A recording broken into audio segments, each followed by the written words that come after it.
सुप्रभात प्यारे बच्चों। SRY चिल्ड्रन एकेडमी की इस ऑनलाइन कक्षा में आप सभी लोगों का स्वागत है। प्यारे बच्चों, आज हम कक्षा 4 की हिंदी भाषा आनंदी के पाठ संख्या 3 का अध्ययन करेंगे। पाठ का नाम मूर्ख किसान। कहानी मूर्ख मीन्स अविवेकी। कहानी के बारे में, इस दुनिया में हमें मूर्ख व्यक्तियों की कहानियाँ पढ़ने व सुनने को मिलती है। प्रस्तुत कहानी भी एक ऐसे ही मूर्ख व्यक्ति की है। नाना एक मूर्ख किसान था। एक दिन उसे भोजन पकाने के लिए कुछ ईंधन की आवश्यकता हुई। वह अपने गधे पर चढ़कर जंगल में गया और वहां वह एक पेड़ पर चढ़कर उसी शाखा को कुल्हाड़ी से काटने लगा जिस पर वह बैठा था। वृक्ष के नीचे उसका गधा खड़ा था। देखिए बच्चों, इस कहानी में एक मूर्ख किसान है जिसका नाम है नाना।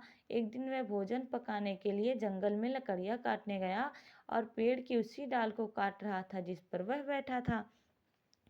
उसी समय घोड़े पर सवार एक परदेसी वहां पहुंचा। उसने नाना से पूछा, क्या तुमने पहले कभी लकड़ी काटी है? उत्तर में नाना ने कहा, मैं तो सारा जीवन यही काम करता आया हूँ। इस पर परदेसी ने कहा, ऐसा तो मालूम नहीं पड़ता, क्योंकि शाखा कट जाने के बाद तुम शाखा के साथ नीचे गिर पड़ोगे। देखिए, जब वह लकड़ी काट रहा था तो उसी समय एक परदेसी वहां से गुजरा और उससे पूछा, तुम इसके पहले लकड़ी काटे हो? नाना ने कहा, मैं सारा जीवन यही करते आया हूँ। परदेसी ने कहा, ऐसा नहीं लगता है, क्योंकि डाल के साथ तुम नीचे गिर जाओगे। देखिए, ये परदेसी और नाना का संवाद। अरे सुनो, क्या तुमने पहले कभी लकड़ी काटी है? नाना ने क्या कहा, मैं तो जीवन भर यही काम करते आया हूँ। आगे देखिए, नाना नाराज हो गया। उसने परदेसी को वहां से चले जाने के लिए कहा, क्योंकि उसके विचार से परदेसी लकड़ी काटने के बारे में पूर्ण रूप से अज्ञानी था। नाना उसकी बात से नाराज हो गया और परदेसी से कहा, तुम यहाँ से जाओ, क्योंकि उसे लग रहा था कि परदेसी लकड़ी काटने के बारे में कुछ नहीं जानता। परदेसी मुस्कुराया और चला गया। नाना शाखा को काटता रहा। कुछ देर बाद वह शाखा सहित नीचे आ गिरा। नाना को कुछ चोटें आईं, पर बहुत नहीं। नाना अब मन ही मन परदेसी की प्रशंसा करने लगा, क्योंकि उसकी भविष्यवाणी 100% ठीक निकली थी। नाना ने सोचा कि यह मेरे भविष्य के बारे में भी ठीक बता सकेगा। यह सोचकर वह गधे पर बैठा और परदेसी का पीछा करने लगा। परदेसी भी कुछ दूर जाकर थोड़ी देर आराम करने के बाद धीरे धीरे जा रहा था, इसलिए नाना शीघ्र ही उस तक पहुंच गया। देखिए, परदेसी यह सुनकर मुस्कुराकर चला गया। कुछ देर बाद डाल के साथ नाना नीचे आ गिरा और उसे थोड़ी सी चोट आई। वह मन में सोचने लगा कि परदेसी का भविष्यवाणी 100% ठीक निकला। वह मेरे भविष्य के बारे में भी बता देगा।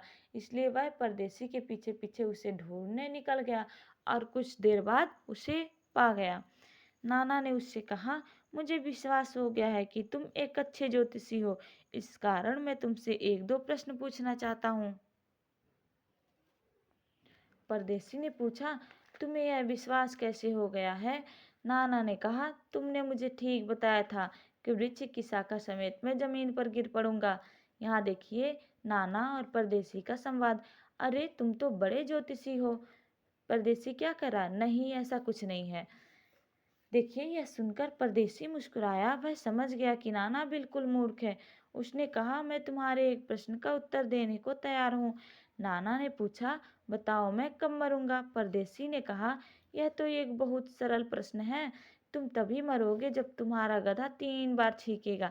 देखिए, जब वह परदेसी के पास पहुंचा, नाना तो बोला, तुम बहुत अच्छे ज्योतिषी हो, क्योंकि तुम जैसे बोले थे उसी तरीके से मैं जमीन पर गिरा, डाल के सहित।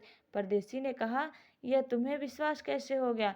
तो नाना ने बताया, तुम्हारे कहे अनुसार सही हुआ है, मैं डाल सहित नीचे गिरा। तो परदेसी को उसकी बात सुनकर लगा कि नाना मूर्ख है। तो उसने कहा नाना से कि तुम अपने एक प्रश्न को मुझसे पूछ सकते हो। तो नाना ने कहा, बताओ मैं कब मरूंगा? परदेसी ने कहा, यह बहुत आसान है, तुम तभी मरोगे जब तुम्हारा गधा 3 बार छींकेगा। नाना ने सोचा कि फिर तो मैं बहुत दिन तक जीवित रहूंगा, क्योंकि मेरा गधा तो कभी छींकता ही नहीं। खुशी के साथ उसने घर का रास्ता पकड़ा। गधा स्वभावतः हठी होता है। वह सदा वही काम करता है जो उसे नहीं करना चाहिए। वह उस समय चलने से मना कर देता है जब उसे चलना चाहिए, और उस समय चल देता है जब उसे चुपचाप खड़े रहना चाहिए। यही हुआ। थोड़ी देर बाद गधे ने जोर से छींक दिया। देखिए, नाना ने सोचा कि अब मैं ज़्यादा दिन तक जिंदा रहूंगा, क्योंकि मेरा गधा कभी नहीं छींकता है। लेकिन बच्चों, गधा स्वभाव से गधा ही होता है, क्योंकि वो गधा ही है ना। वह स्वभाव से जिद्दी होता है। वह कुछ देर बाद रास्ते में जाके छींक दिया। नाना घबरा गया। वह गधे से नीचे उतर गया और दोनों हाथों से गधे की नाक बंद कर दी, जिससे वह दोबारा ना छींक सके, क्योंकि यह सभी जानते हैं कि छींके एक के बाद एक आया करती हैं। अब उसने गधे की सवारी नहीं की। देखिए, नाना परेशान हो गया और वह नीचे उतर गया गधे से, और उसने गधे की नाक बंद कर दी। आगे देखिए, बल्कि उसके साथ साथ चलने लगा कि जिससे उससे दोबारा छींक ना आए। और वह गधे से उतर के उसके साथ चलने भी लग गया, नाक पकड़ के, कि उससे दोबारा छींक ना आए। कुछ देर बाद नाना एक जोते हुए खेत के पास पहुंचा। नाना रुक गया। वह खेत की मिट्टी की प्रशंसा करने लगा। उसे मिट्टी अच्छी लगी। उसने सोचा कि अगले मौसम में इस खेत में गेहूं की बहुत अच्छी फसल होगी। छींकों की बात भूलकर उसने झुककर मिट्टी हाथ में उठा ली। इस समय गधे ने दोबारा छींक दिया।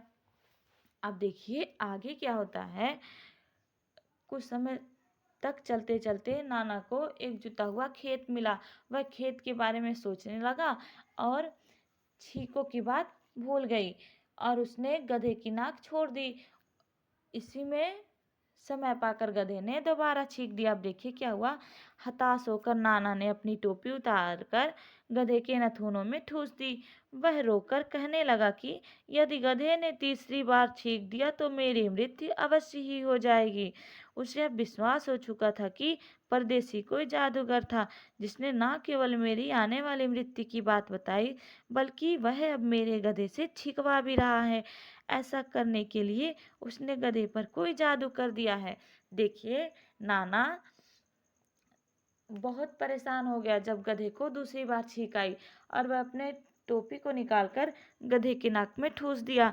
और वह परेशान हो गया इस बात को लेकर कि परदेसी जरूर कोई जादूगर है, तभी तो वह जादू करके मेरे गधे को छिकवा रहा है। आगे देखिए, इधर नाक में टोपी ठूसने पर गधे का दम घुटता जा रहा था और उसे सांस लेने में भारी कष्ट हो रहा था।